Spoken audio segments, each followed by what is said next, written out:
Two men in Pakistan threw acid in Julie Aftab's face.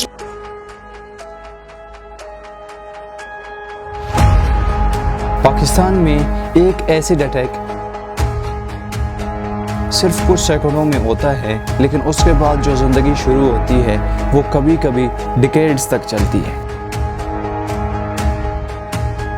एक चेहरा जला दिया जाता है, फिर सर्जरी शुरू होती है, हॉस्पिटल्स के चक्कर, unbearable pain, expensive treatment, depression, anxiety.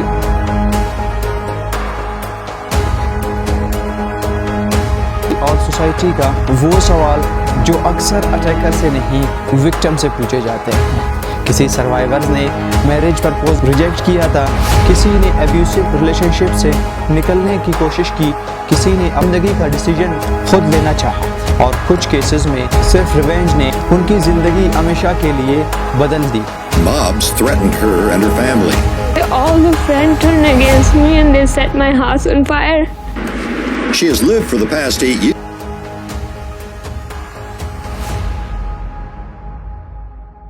– 2024 के एक क्वालिटेटिव स्टडी से पाकिस्तान की 5 एसिड अटैक सर्वाइवर्स के स्टोरीज डॉक्यूमेंट की। इन 5 स्टोरीज में मोटिव्स अलग थे, लेकिन एक पैटर्न बार बार सामने आया। जब एक औरत किसी मर्द के कंट्रोल से बाहर निकलती है तो क्या वो अपनी ज़िंदगी की कीमत चुका सकते हैं? ये कहानी सिर्फ एसिड अटैक्स की नहीं, ये पावर, रिवेंज, पैट्रियार्की, जस्टिस और सर्वाइवल की कहानी है। एसिड अटैक अक्सर अचानक होने वाले क्राइम नहीं होता। इसके पीछे रिवेंज, जेलिसी, रिजेक्शन और कंट्रोल का माइंडसेट होता है। 2024 की एक क्वालिटेटिव स्टडी ने पाकिस्तान की 5 फीमेल सर्वाइवर्स के लाइफ स्टोरीज एनालाइज की, जिनकी एजेस 25 से 55 साल के दरमियान थी। पहली सर्वाइवर्स 25 साल की पाकपतन से थी। उसका अटैकर पॉलिटिकली कनेक्टेड था और अरेस्ट के कुछ मंथ्स बाद रिलीज हो गई।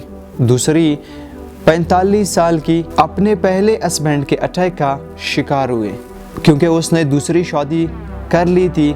तीसरी सर्वाइवर्स डिवोर्स के बाद अपने 4 बच्चों के साथ रह रही थी, जबकि उसका एक्स हस्बैंड ने उस पर एसिड फेंका। चौथी सर्वाइवर केस में पॉवर्टी, ड्रग एडिक्शन और डोमेस्टिक वायलेंस का कॉम्बिनेशन सामने आया। पांचवी 55 साल की एम मैरिज प्रपोजल रिजेक्ट करने के बाद रिवेंज अटैक का शिकार हुए। 5 केसेस, 5 अलग कहानियाँ, लेकिन पैटर्न एक थी। किसी मर्द ने औरत के डिसीजन को एक्सेप्ट नहीं किया। रिसर्च के मुताबिक एसिड अटैक्स के common motives rejected marriage proposal, sexual advances, broken relationship, jealousy, family rivalries, domestic violence और रिवेंज शामिल है। यानी एसिड कभी सिर्फ वेपन नहीं होता, कभी कभी कंट्रोल खो देने वाली मर्द का आखिरी वेपन होता है। एसिड अटैक के बाद जिंदगी बच जाए तो भी असल स्ट्रगल ख़त्म नहीं होती। रिसर्च में शामिल 5 सर्वाइवर्स ने अटैक के बाद डिप्रेशन, एंजाइटी, फ्रस्ट्रेशन और सोशल आइसोलेशन के सामना किया। 25 साल की एस का फेस, नेक, स्लीव्स और लेग्स बैडली अफेक्टेड हुए। उसका ट्रीटमेंट 6 मंथ तक जिन्ना हॉस्पिटल के बर्न सेंटर में चला। उसके बाद CMH लाहौर।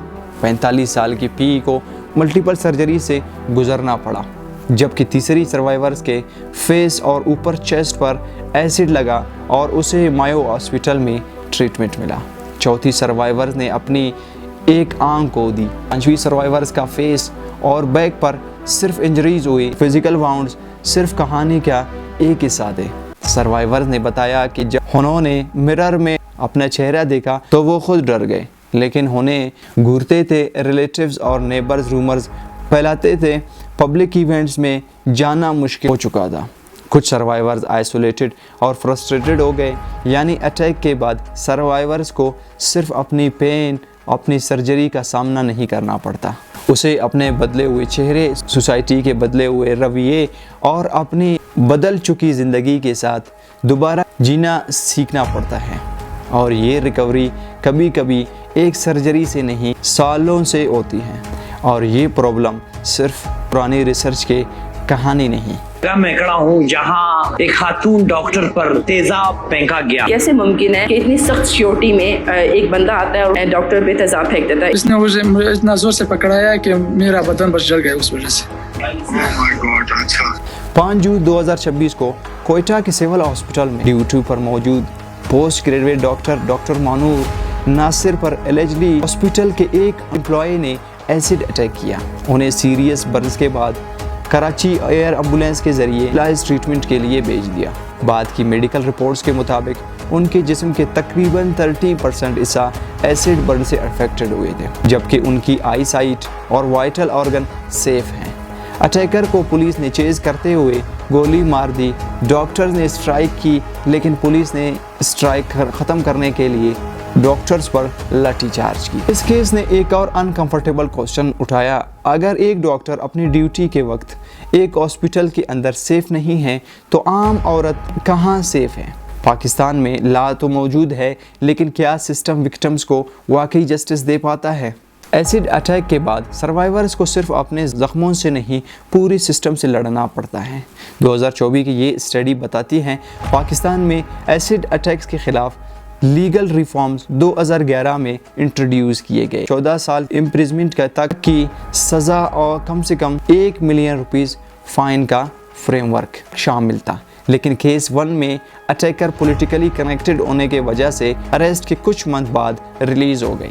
जस्टिस का दूसरा प्रॉब्लम डिले है। रिसर्चर्स ने सजेस्ट किया कि एसिड अटैक केसेस का फैसला 2 से 3 मंथ में होनी चाहिए। प्रैक्टिकल रियलिटी में केसेस सालों तक चल सकते हैं।